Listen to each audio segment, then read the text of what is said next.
Nay! Yes, anak? Pwede ba akong gumala? Sige, anak. Pero huwag kang lalabas. Huh? A few moments later. Nay, pwede ba akong maligo? Sige, anak. Pero huwag kang gagamit ng tubig. Nay, mag-swimming na lang ako. Sige, anak. Pero huwag kang magpapabasa. Kakain na lang ako. Nay, pwede ko bang kainin yung Graham sa ref? Sige, anak. Pero huwag mong bubuksan yung ref. Matutulog na lang ako. Nay, pwede ba akong matulog? Sige, anak. Pero huwag kang pipikit. 1 hour later. Nay, bakit palagi niyo ako pinipigilan sa mga gusto kong gawin? Pwede ba akong mabuhay na maayos? Sige, anak. Pwede mo nang gawin lahat ng gusto mo. Talaga, Nay? Pero huwag ka nang huminga. Grabe, tumataba na ako. Kailangan ko na talaga mag-diet. Simula ngayon, magda-diet na ako. Gusto ko nang magka-abs. Konti na lang talaga kakainin ko. Anak, eto kumain ka na. Ang dami naman nito, Nay. Nagda-diet po ako. Diet ka pa? Di ka rin naman magkakajowa. Sige, wag mo na lang ubusin. Sige po, Nay. Konti na lang po kakainin ko. Isang subo lang kakainin ko. Sarap. Siguro isang subo pa. Di naman siguro ako tataba sa isang subo. Ba't kasi ang sarap? Last na talaga. Few moments later. Ito na naman to. Kahit napuno pa lang to anak, kala ko nagda-diet ka. Akala ko din, Nay. Next year na lang ako magda-diet. Naipadalawang plato, gutom pa ako eh. Okay lang yan, anak. Kahit mag-diet ka, di ko pa din crush ng crush mo. Uy! Hi, Mare! Mare, nandito ka na sa Manila? Yes, of course, Mare! Nandito na ako! Yes! Ay! Mare! Para mag-bless ka na sa tita mo! Sige na. Aba, dalaga na anak mo, Mare. Is that true? May boyfriend ka na, Iha? Ay! Wala pa po, tita. Tamang-tama, single anak ko. Sige na, para magkapura tayo agad, Mare. Ako na agad, Mare. Pero wala pa. Look! Desisyon. About pala sa utang mo, Mare. Utang? Mare. Cherry, kahit wag mo na yung bayaran, Mare. Okay na yun. Sige, Mare. Ano ka ba? Eto pala, mga binili ako para sa'yo, Mare, Salamat, Mare. Hello, Mare! Dito na ako sa Manila, Mare. Nay! Pagod na pagod ako. Kasi yung bahay niyo dito, huy. Ha? Ate ka ba, Mare? Mare, nauna pa sa'yo yung mga doppelganger mo. Ha? Napugangar? Hala ka, Mare. Umalas na kayo sa bahay niyo, huy. Baka matrapa kayo sa mundo nila. Sige. Anak, tara na. Sige po, Nay. Anak, palasan po. A few moments later. Umalis sila, Day. Hala, thank you, Day. Maasahan talaga kita, eh. Halika na dito, anak. Dito na tayo titira. Sige, Nay. Breaking news. Mag-end of the world na. Ulit. Mag-end of the world na naman. Mga anak, gawin niyo na lahat ng gusto niyong gawin. Mamamatay na ako. Aamin ako sa crush ko. Hello, Michael. Total, mamamatay na rin naman ako. Aamin ako sa'yo. Crush kita. Look, sino to? Wrong number ka ata, miss. Wrong number? Ni-reject. Buti pa ako nakabili ng bagong cellphone. At saan mo galing yung pinambili mo dyan? Sa wallet mo, Nay. Gagawin ko na lahat ng gusto ko. Ang iingay nyo. Nag-review ako dito, Look, mag-end of the world na nag-review ka pa din? Hindi naman totoo yan. Gawa-gawa lang naman Illuminati yan. Bahala ka. Sasayaw na lang ako sa TikTok bago ako mamatay.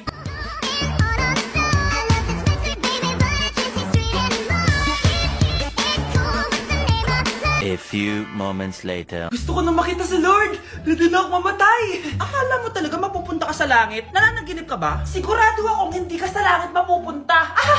See you. Mahal, bago ako mamatay, may kailangan ka malaman. Ano? May kapatid ka na naman? Hindi yun, mahal. Ano na naman? Magkapatid tayo. Breaking news! Mag-end of the world na mamaya. Mag-end of the world na. Mga anak, sabihin niyo na sa akin lahat ng mga sikreto niyo. Nay, ako po yung nagnakaw ng 1,000 sa pera mo. Kaya pala wala na akong pera sa pitaka ko. Nay, may jowa ako. Ano naman? 5 sila. Ha? Paano mo na kaya lahat yon? Nay, ang baba po ng mga grades ko ngayon. Huwag ka po sana magalit sa akin. Okay lang yun, anak. Ano ba grade mo? 95. Okay na yun. Ako nga 75, masaya na ako eh. Nay, hindi po ako straight. May boyfriend po ako. Matagal ko nang alam, anak. Tanggap kita. Thank you, Nay. A few moments later. Mare, mag-end of the world na pala. Oo nga, Mare. Nakakatakot. May kailangan kang malaman, Mare. Ha? Ano yun? Ako yung kabit ng asawa mo. Ha? Walang iya ka. Salamat ka, mamamatay na tayo. Kaya pinapatawad na kita. Breaking news. Fake news lang pala ang end of the world. Yun lang. Salamat, fake news lang. Darling, kamusta kayo? Bakit, darling? Manluloko ka! Akala mo di ko alam na kabit mo yung kapbahay natin! Lumayas ka dito! Patawarin mo ako, darling! At least hindi tayo mamamatay! Dahil ako papatay sa'yo! Ay, mag-face-to-face class na daw kami bukas! Ay, buti naman, nabawasan yung mga tabad dito sa bahay. Kaso, Nay, buntis ako! Malapit na akong mga anak! Ha? Alam ba namin na, anak? Buntis ka pala, di ko alam! Anong gagawin ko, Nay? Kaka-cellphone mo yan eh! O sige, kakusapin ko teacher mo. A few moments later.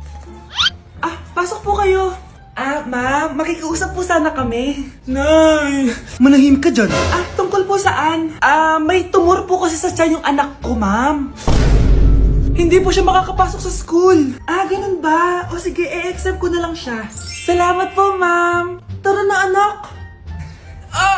Ang sakit ng tiyan ko. Anong nangyayari? Wala po to, ma'am. Nay, mga nganak na ata ako. Ba't ngayon pa? Umiri ka. Ano ba naman yan? Sige, ire. Ayun na, malapit na.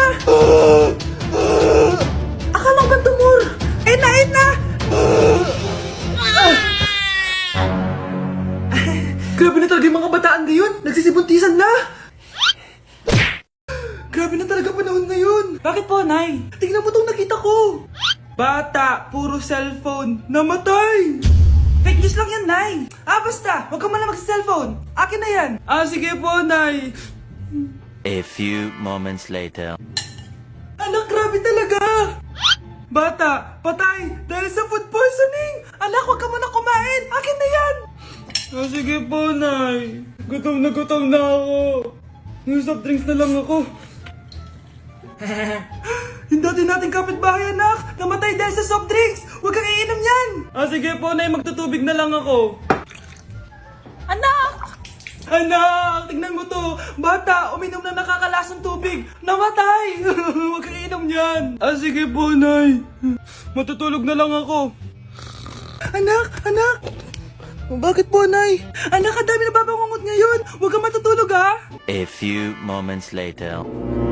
Nay, nanghihina na po ako.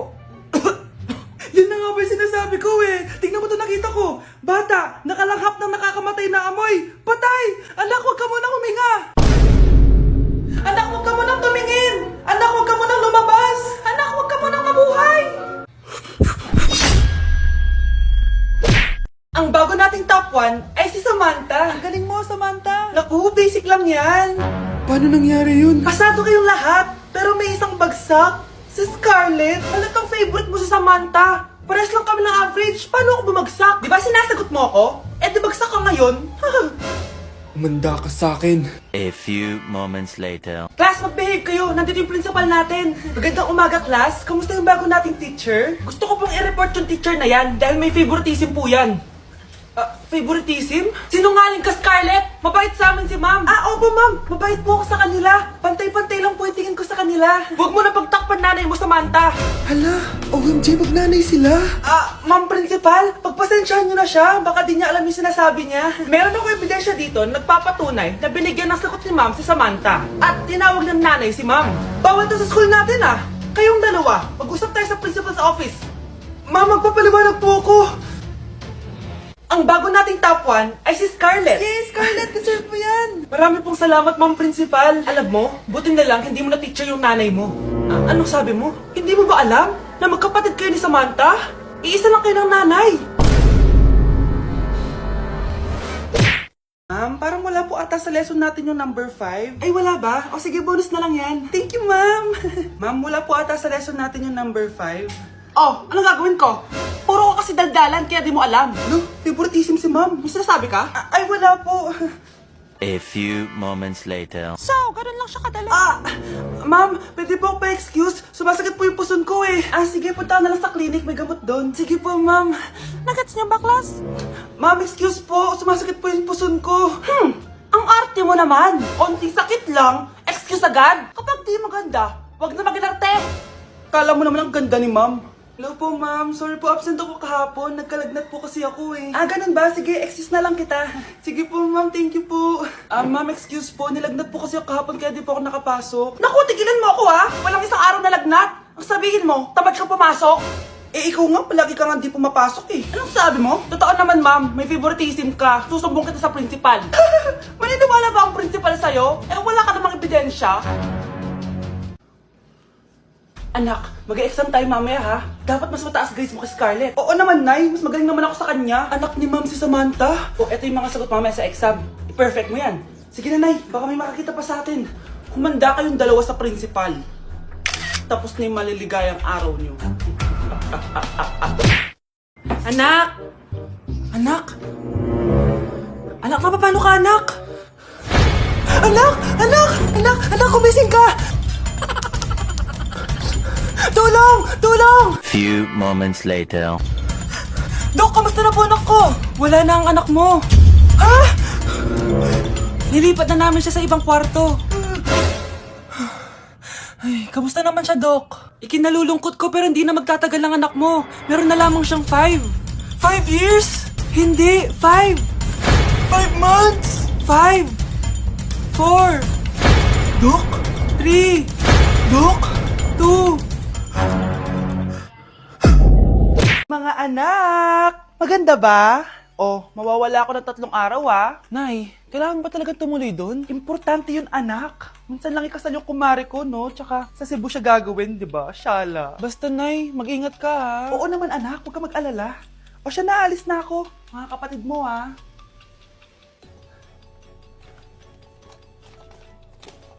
Saan yung wallet ko? Ay, kuya! Balik tayo sa bahay. Nakalimutan ko yung wallet ko. Ano ba yan? Maliliit na ako. Saan na ba yan? Ano ba yan? Oras na. Mabuhay, ma'am. Welcome to Air Philippines. How can I help you? Ay. Miss. Dito po ba yung flight VD415? Yes po, ma'am. Check ko lang po. As per dito, ma'am, nakaalis na po yung aeroplano. Ha? Hindi ako pwede malit sa kasal na kumari ko. Kailangan ko umabol. Ma'am, kailangan niyo po ulit mag-rebook So, ang next available flight is bukas pa po, ma'am. Ano ba yan? Gawin mo ng paraan. Diyos ko, sayang lang pera ko. Wala palang kwenta to airlines niyo eh. Uwi na nga lang ako. Sorry, ma'am. Nay, nandito ka na agad? Akala ko ba 3 araw ka mawawala? Di ayun, naiwan ako na aeroplano. Alam mo, parang pinipigilan talaga ako ng universe makaalis eh. Nay, buksan mo yung TV. Ha? Bakit? Breaking news! Nandito tayo ngayon sa site kung saan nag-crash ang flight VD415. Ayon sa mga otoridad, walang nakaligtas sa mga pasahero nito. Kaya pala, kung nakasakay ako dun sa aeroplano na yun, patay na ako ngayon. Hi classmates! Ako nga pala si Ashley, ang pinakamayaman at sobrang ganda niyong kaklase. Hi Ashley! Pwede ba tayo maging friends? Ay, sorry, di ako nakikipagkaibigan sa ganyang muka. Ew! Sumanong ugali nito. At least maganda ako. Ikaw? Pangit ba talaga ako? Uy, Scarlett, sabay na tayo kumain ng lunch. Sure. Saan? Ako na lang sabay mo kumain. Huwag na si Scarlett. Ako na bahala sa lunch mo for the whole year. Walang iya ka, Ashley. Aagawin pa sa akin yung crush ko. Sige na. Gusto mo bilan pa kita ng car? Car? Sige, sabay na tayo kumain, Ashley. Sorry, Scarlett. Sorry, ako pinili niya. Eat well sa'yo, Bes, payag ka ba nun? Inagawan ka ni Ashley? Ano bang magagawa ko, Bes? Kailangan ko maging blooming. Hay naku, madali lang yung sagot dyan. Try mo tong Garnier Vitamin C Serum. Baka ito na the right one for you at hindi yung crush mo. Tama ka dyan, Bes. Kaso natatakot ako, baka lalo lang ako maging haggard. Don't be afraid to try new things kasi. Malay mo ito na yung sagot para maging fresh ka. Sabi mo yan, OMG, ang fresh na ni Scarlett. Ano kayang ginawa niya? Paano siya naging fresh? Hindi pwede to. Ano ka ngayon, Ashley? Mas fresh na si Scarlett kesa sa'yo. Scarlett, pwede ba tayong sabay kumain ng lunch mamaya? Che, di na kita kailangan. Sapat na sa akin ng Garnier Vitamin C Serum. Kasi it passes the hashtag Garnier yung check. Humanda ka na, Ashley. This is the beginning of my revenge.